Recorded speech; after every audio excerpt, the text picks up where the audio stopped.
Hi friends, welcome to our channel. నువ్వుంటే నా జతగా సీరియల్ నెక్స్ట్ ఎపిసోడ్లో ఏం జరగబోతోందో ఈ వీడియోలో చూసి తెలుసుకుందాం.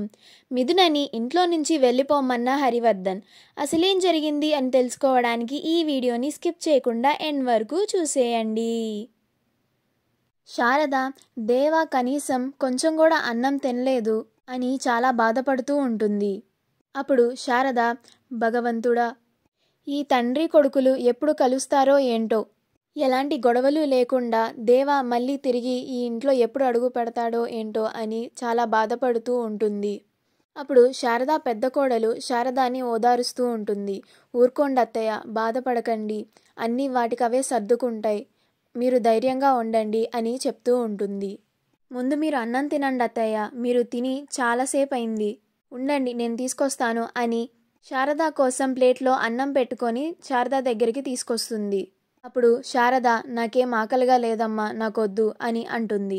అప్పుడు శారద పెద్ద కోడలు, మీరుండండి అత్తయ్య, ఇలాగే తినకుండా ఉంటే మీ ఆరోగ్యం పాడైపోతుంది, ముందు మీరు భోంచేయండి అత్తయ్య అని అంటుంది.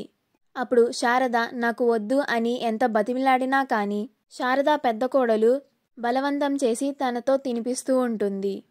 రాహుల్ మరియు త్రిపుర మిథునని తీసుకొని పోలీస్ స్టేషన్ నుంచి ఇంటికి వెళుతూ ఉంటారు. ఇంటి కుటుంబ సభ్యులంతా మిథున ఎక్కడికి వెళ్ళిపోయిందో ఏంటో అని చాలా కంగారు పడిపోతూ ఉంటారు. ఈలోగా ఇంటికి రాహుల్, త్రిపుర, మిథున వీళ్ళు ముగ్గురు కలిసి వస్తారు. అప్పుడు లలిత మిథున దగ్గరికి వచ్చి, అమ్మ మిథున, ఎక్కడికి వెళ్ళిపోయావు, చెప్పకుండా నువ్వు ఇంట్లో కనిపించపోయేసరికి ఎంత టెన్షన్ పడ్డామో తెలుసా అని అంటుంది. ముందు నువ్వు లోపలికి రామ్మా అని తీసుకెళ్తూ ఉంటే అప్పుడు హరివర్ధన్, ఆగు, ఇంట్లో చెప్పకుండా ఎక్కడికి వెళ్ళొస్తున్నావు అని మిథునని అడుగుతాడు. అప్పుడు మిథున మౌనంగా ఉంటుంది. అప్పుడు రాహుల్, మిథున పోలీస్ స్టేషన్కి వెళ్ళి ఆ రౌడీని రిలీజ్ చేయించింది నాన్న అని అంటాడు. అప్పుడు హరివర్ధన్కి కోపం వచ్చి, ఎందుకు ఇలా చేసావు మిథున అని అంటాడు.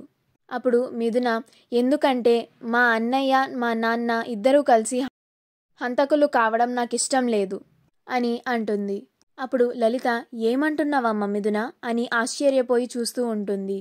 అప్పుడు మిథున, అవునమ్మా, నాన్నను అన్నయ్య కలిసి ఆ ఇన్స్పెక్టర్తో అతన్ని చంపడానికి డీల్ మాట్లాడుకున్నారు, అది నేను నా కళ్ళారా చూశాను అని అంటుంది.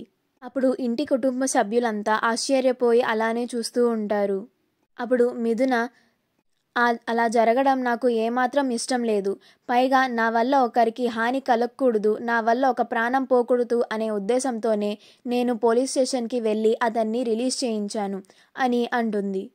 అప్పుడు హరివర్ధన్, ఆ రౌడీని భవిష్యత్తుని నాశనం చేశాడు మిథున, అయినా ఆ రౌడీగాడు ఉంటే ఎంత పోతే ఎంత, వాడి వల్ల ఎవరికీ ఉపయోగం లేదు, నిన్న పోలీస్ స్టేషన్లో ఆ ఇన్స్పెక్టర్ ఆపాడు నన్ను, లేకపోతే నిన్నే నా చేతిలో అయిపోయి ఉండేవాడు అని అంటాడు. అప్పుడు మిథున, ఇందుకే ఇలా మళ్ళీ జరగకూడదని నేను అక్కడికి వెళ్ళాను నాన్న అని అంటుంది. అప్పుడు హరివర్ధన్కి కోపం వచ్చి, అసలు ఈ గొడవంతా నీ మెడలో ఉన్న తాళి వల్ల వచ్చింది, ముందు ఆ తాళిని తీసేసి ఇంటి లోపలికి రా అని అంటాడు. అప్పుడు మిథున, నా కంఠంలో ప్రాణం ఉన్నంత వరకు ఈ తాళి నా మెడలోనే ఉంటుంది, నేను దీన్ని తీయను నాన్న అని అంటుంది. అప్పుడు హరివర్ధన్, అలా అయితే ఇప్పుడే నిర్ణయించుకో మిథున, నీకు మేమందరం కావాలా లేకపోతే ఆ తాళి కావాలా, తేల్చుకో అని అంటాడు. అప్పుడు లలిత, ఏమంటున్నారండి, తను మన అమ్మాయి అండి అని అంటుంది. అప్పుడు హరివర్ధన్, నువ్వాగు లలిత, ఇక నిర్ణయం నీదే మిథున అని అంటాడు. అప్పుడు మిథున, నేను ఈ తాళిని తీయను నాన్న అని తెగేసి చెప్తుంది. అప్పుడు హరివర్ధన్, నీకు మా అందరికంటే వాడు నీ మెళ్ళో కట్టిన ఆ తాళి నీకు ఇంపార్టెంట్ అయిపోయిందా అని అంటాడు. అప్పుడు మిథున అలాగే మౌనంగా నుంచుంటుంది. అప్పుడు హరివర్ధన్కి కోపం వచ్చి, ఇంకా నీతో వాదన అనవసరం, వెళ్ళిపో, ఇక్కడి నుంచి వెళ్ళిపో, గెట్ అవుట్ అని అంటాడు. మా వీడియో కనుక మీకు నచ్చినట్లయితే లైక్ చేయండి, షేర్ చేయండి, మా ఛానల్ని సబ్స్క్రైబ్ చేసుకోండి, పక్కనే ఉన్న బెల్ ఐకాన్ని క్లిక్ చేయడం మాత్రం మర్చిపోకండి.